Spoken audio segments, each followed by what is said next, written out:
Courting the big time, why netball is a match for any sport. A Guardian article that suggested netball wasn't cool caused a national storm last week. Its fans are passionate with good reason. This is a sport on the verge of a popular breakthrough, where the best players in the world are women. To her teammates, England netballer Helen Housby is known as the Ice Queen. "I think it's because my facial expression doesn't change that much," laughs the 22-year-old.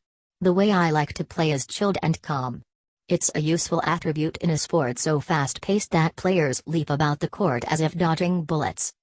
Housby is currently living in Sydney, making her name, if not necessarily her fortune, as one of the first England players to earn a living in Australia's new professional Suncorp Super Netball League. The UK's first fully professional league may not be too far behind. In the latest round of Sport England funding, announced last week, netball was awarded £16.9 million for the next 4 years, twice as much as tennis and athletics, and £4.3 million more than rugby union. That makes it the second highest funded sport in the UK, behind cycling. It will also get an extra £3 million earmarked for the England team. The figures captured people's attention because netball is neither an Olympic nor a fully professional sport, played almost exclusively by women. It has regularly been dismissed as a playground pastime.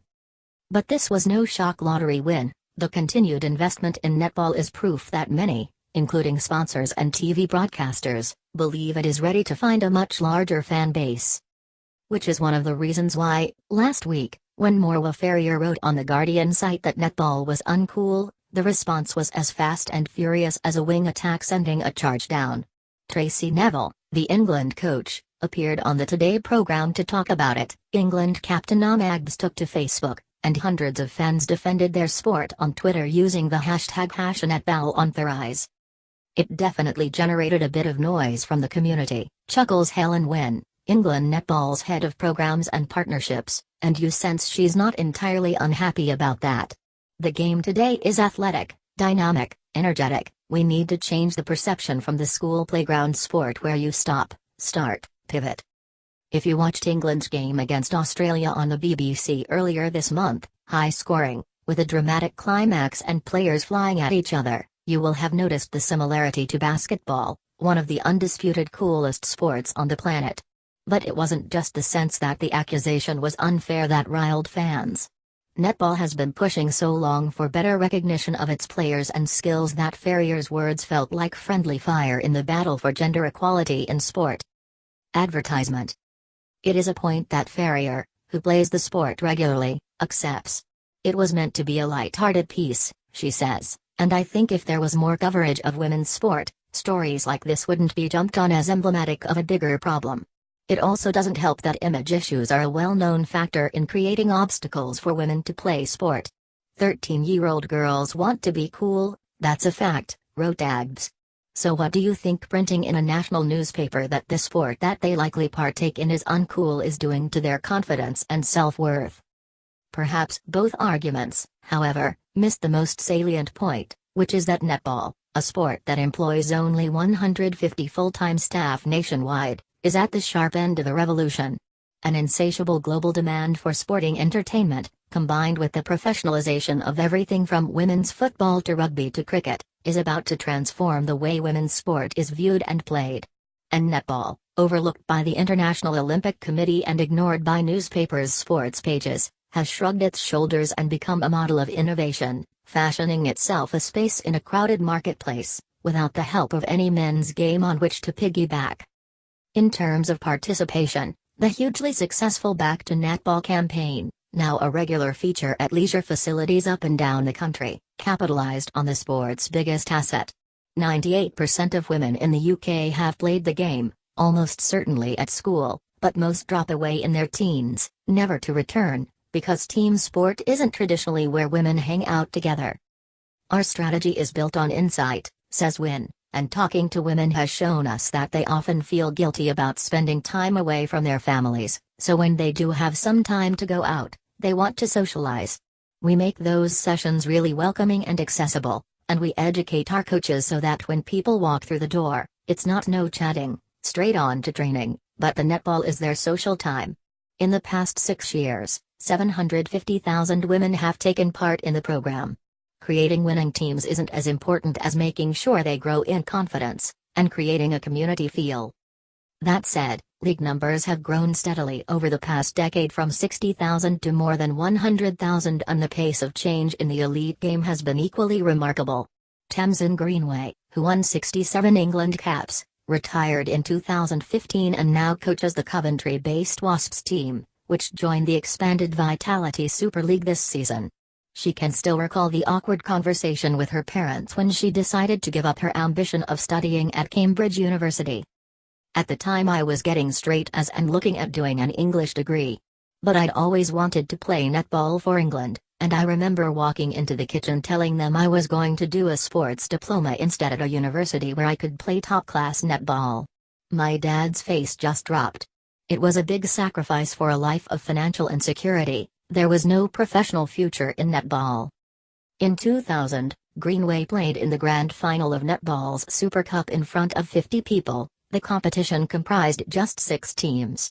Even a few years ago, the received wisdom held that there was no audience for netball. Men didn't grow up with it, after all, and to broadcast images of the half-empty sports halls on university campuses where games were held was considered TV kryptonite. Now, though, Sky broadcasts regular Super League clashes and this year signed a new deal to include all of England's home matches. Domestic games are regularly played in front of 7,000-plus crowds, in sold-out venues from the Copper Box in London's Olympic Park to the Gending Arena in Birmingham. That England v Australia match, which Australia won by a single goal with less than 2 minutes on the clock, was jointly broadcast, with the BBC, to 400,000 viewers. Barney Francis, managing director of Sky Sports, recalls being in the US, a few years ago, as the guest of a major American broadcast channel. It was the first night of the Major League Baseball season and the Yankees were playing, says Francis, and in the house where we were staying there were 2 big TV screens, one showing the Yankees game, and the other showing the college final of the women's netball. And all the execs were in one room, watching the netball. That was a real eye-opener for me. I remember thinking, here's a sport that has potential. Francis believes that other minority sports can learn lessons from netball, in particular, the way it has partnered with the broadcaster to find a regular place in a crowded sporting schedule. The Monday night netball slot helped build a regular following, and not just among women. Last year's Super League was actually watched by more men, who made up 54% of the audience, says Francis.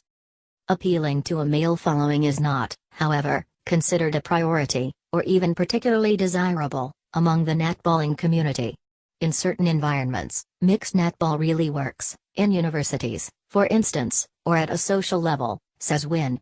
But for lots of our participants, being a female-only sport works for them, and we're quite proud of the fact that netball can help girls and women get active really comfortably. If that means that inclusion as an Olympic sport is off the table, so be it. England Netball's chief executive, Joanna Adams, has pointed out how rare it is to have a sport where women can irrefutably claim to be the best players in the world, and it also makes for a unique spectator experience. The lack of swearing and family atmosphere is common to every game, where 80% of the stands are filled with women and girls. Perhaps the best glimpse of netball's future in the UK lies in Australia, where Housby and her England teammate Joe Harden faced off against each other in the rip-roaring opener to the new national domestic competition on Saturday. The local derby between the Greater Western Sydney Giants and NSW Swifts was played to a packed arena at the Sydney Olympic Park and broadcast prime-time on free-to-air television. The advertising hoardings were crammed with big-name sponsors: Samsung, Telstra, Nissan. Housby and her shooting partner, Sam Wallace, held their nerve against the heavily favored Giants, matching them goal for goal before losing narrowly.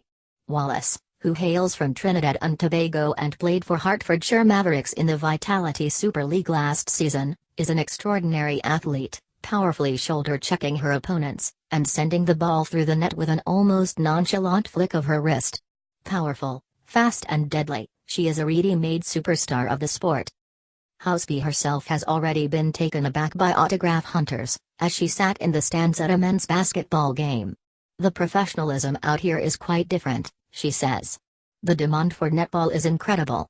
Australia's outdoor culture means the game is more visible and accessible. The facilities are such that a local town might have 50 courts, and the newspapers regularly report on the games and the teams, from player ratings to controversial selections. Greenway says she is frustrated by the way netball is covered in the UK. We get plenty of support at international matches, but nobody's writing about them, she says. It's a fair point. When England beat Australia in a series for the first time ever last year, only one newspaper carried the story. We'll do magazines about our players. Here's a woman who trains full-time and works in a lab. But how about we talk about the sport properly?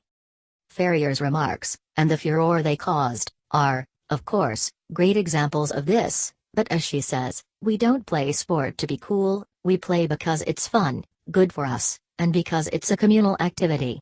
Netball is fun, competitive, sometimes aggressive, it can be uncool but still worthwhile, and enjoyable. There will be plenty of people who watch Wallace, and the Ice Queen Housby, and the tattooed Harden, who disagree with her judgment. Either way, pretty soon we may all be talking about the game.